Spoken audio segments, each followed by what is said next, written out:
कि बजरंग दल को बैन करने से पहले इस देश के बजरंगी कांग्रेस को उखाड़ फेंकेंगे, जो उस सूखे पेड़ की तरह हो गई है, जो ना ही तो फल दे सकती है और ना ही ऑक्सीजन। हित में आवाज उठाने वाले साधु संतों पर सरेआम गोलियां चलाने वाली ये पार्टी हमेशा से रामद्रोही रही है। वही गद्दार पार्टी कांग्रेस है, जो भारत में गद्दारों को थोक भाव से पैदा करने वाली एकमात्र फैक्ट्री है। मोहनदास करमचंद गांधी ने कहा था कि कांग्रेस भारत को वैसे ही लूट रही है जैसे अंग्रेज लूटते थे, खत्म कर दो इस कांग्रेस पार्टी को।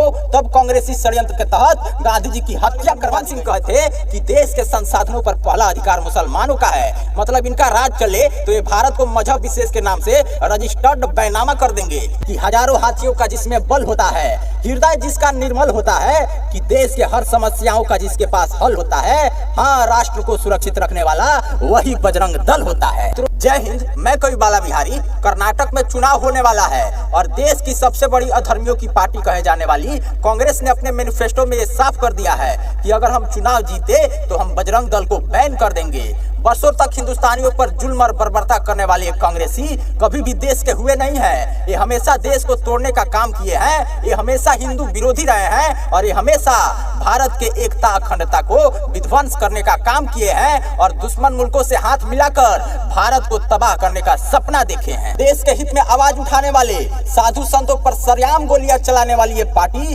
हमेशा से रामद्रोही रही है। इस पार्टी के मुखिया सोनिया गांधी, जो भारत की पूर्व प्रधानमंत्री रही, उन्होंने कहा था कि राम काल्पनिक है। ये वही गद्दार पार्टी कांग्रेस है, जो भारत में गद्दारों को थोक भाव से पैदा करने वाली एकमात्र फैक्ट्री है। तो इस कांग्रेस पार्टी रूपी गद्दार फैक्ट्री से इस देश की जनता उम्मीद ही क्या कर सकती है। इस पार्टी का बस एक ही मकसद है, भारत को लूटना।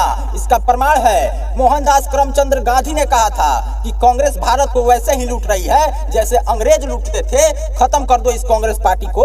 तब कांग्रेसी षड्यंत्र के तहत गांधी जी की हत्या करवा दी गई थी। ये वही कांग्रेस पार्टी है जिस पार्टी के राहुल गांधी हमेशा विदेशों में जाकर भारत की आलोचना करते हैं और भारत के मान स्वाभिमान को गिराने का काम करते हैं। और भारत के जितने भी दुश्मन मुल्क हैं, कांग्रेस उन सबसे हाथ मिलाने का काम करती है। ये वही कांग्रेस पार्टी है जिस पार्टी के पूर्व प्रधानमंत्री रिमोट कंट्रोल वाले मनमोहन सिंह कहते कि देश के संसाधनों पर पहला अधिकार मुसलमानों का है, मतलब इनका राज चले तो ये भारत को मजहब विशेष के नाम से रजिस्टर्ड बैनामा कर देंगे। जिस तरह जवाहर खान नेहरू ने भारत के 72,000 वर्ग मील जमीन चीन को ये कहकर दे दिया कि ये जमीन हमारे किसी काम का नहीं, ये भारत के लिए बेकार है। ये वही कांग्रेस पार्टी है जिसने कश्मीर में 370 धारा लगाकर वर्षों तक कश्मीर को जलाई और देश के हजारों सैनिकों का आतंकवादियों द्वारा कश्मीर में हत्या करवाई। और ये वही कांग्रेस पार्टी है जो भारत देश को घुसपैठियों रोहिंग्यों का अड्डा बना करके रखी थी। ये कांग्रेसी कभी भी देश के कदम से कदम मिलाकर नहीं चले हैं। ये अंग्रेजों की बनाई हुई कांग्रेस पार्टी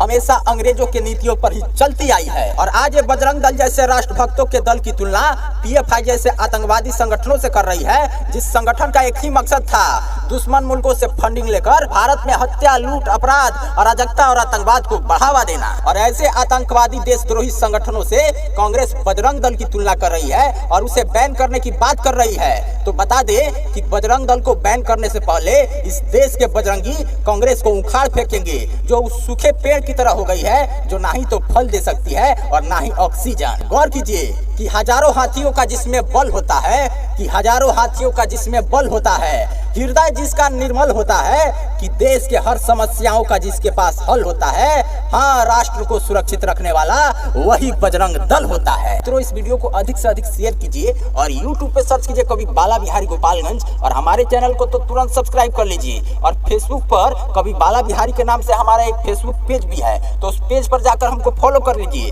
काहे कि जानते हैं देश हित में जो आपको कहीं सुनने को नहीं मिलेगा वो एकमात्र कवि बाला बिहारी के चैनल पर सुनने को मिलेगा। तो बिना देर किए हमारे चैनल को तुरंत सब्सक्राइब कर लीजिए। जय हिंद, जय भारत।